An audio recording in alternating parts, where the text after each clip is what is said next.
Let me start out by saying this is not an installation video. These instructions that come with this faucet are very good, easy to follow. The only special tool you'll need they provide. I'll talk a little bit about that at the end of this. But let me start out with why we went this route. We were at my son's place in January in California. He had a reverse osmosis unit with a faucet here, and I wanted to do that. But we had a typical two-handle faucet like this one, and had a separate spray hose which was filling up that hole, and I needed it. So I need to go to a single hole faucet, something like this. He happened to have a touch type automatic faucet. You just touch it and they go on and off. It worked great. I really liked it. It helped save water. And when I was looking, I found this Touchless or hands-free faucet from Moen where you can just do that. There's a little sensor over here, and we installed this thing, and we're extremely happy with it. Just a few comments about that. It runs electronically on and off. The control box is under the sink. Right now it's battery operated. You can get a power adapter, which I'm looking into. But if you move this like this, you can control this manually. You know, cold here, hot here. Now, when it's in manual mode like that, it doesn't work electronically. We usually leave it in the electronic mode. I tend to leave it on cold because I don't normally need hot water unless I'm washing something really dirty or something. But now, to get a spray, this hose has a lot of reach. You just push this button here, push that, it goes back. Get a lot of reach with it. And works really good. Just hit that, it turns it off, no problem. And for washing dishes, it really does help save water. You could be washing something like this. I could have it off, have it say the temperature already adjusted where I want, maybe partway between. Get it going, get a little wet, turn it off, use a soapy towel to wash it off. Do that, rinse it off, turn it off. And go on to the next item and do something else. So it's great. We really like it. We really don't have any negative comments about it. How well this will hold up in the long run, only time will tell. We did buy a protection package with it from Amazon. Hopefully we won't need that. But I do want to make a couple of comments about installation when we're through with this. But there's an interesting anomaly I found out that you should be aware of. These are black nitrile gloves.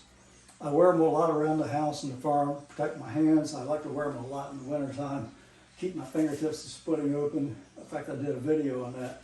Works real good for that. But watch this. It absolutely will not work with that sensor. Apparently, probably an infrared beam coming out gets absorbed by that. It's not reflected back. This brand, which is Venom Steel, they're white one side, black on the other. So I can turn them around and it works fine. Sleeve of my shirt works fine. Various objects will do it.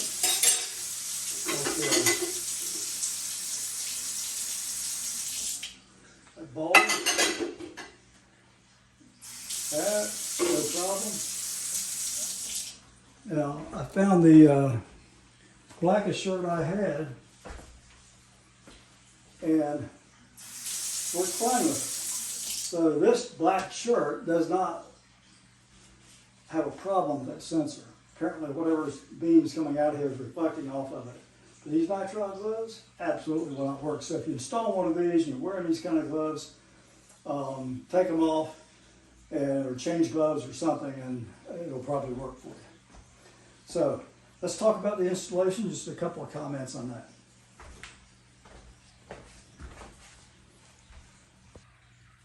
There's a couple of things down here to watch for. See that little box right there on the wall? I've attached it with Velcro. That holds the batteries. Right now it's battery operated.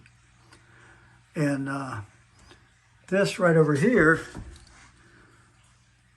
it's a weight on the hose. That's the not spray hose.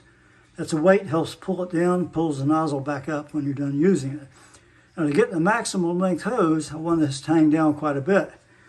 But it kept catching on this shutoff valve over here. So I put this like a wooden paint stirrer there, craft stick. It helps keep that hose off of that faucet, so it works okay. Now, ignore all this. This is for the reverse osmosis system. Okay, we're under the sink. But don't let all this confuse you, because it's really quite simple to install.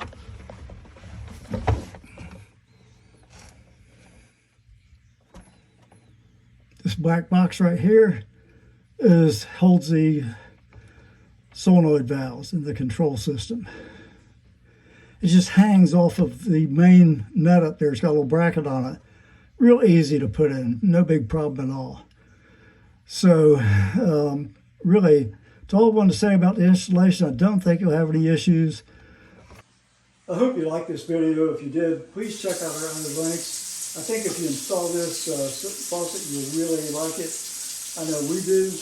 It really does work great, and so we're very, very happy with it. Time will tell as far as how well it holds up, but so far so good, and we really don't have any negative complaints about it. So please subscribe, like the video, check out our other links. We'd really appreciate it. Thank you.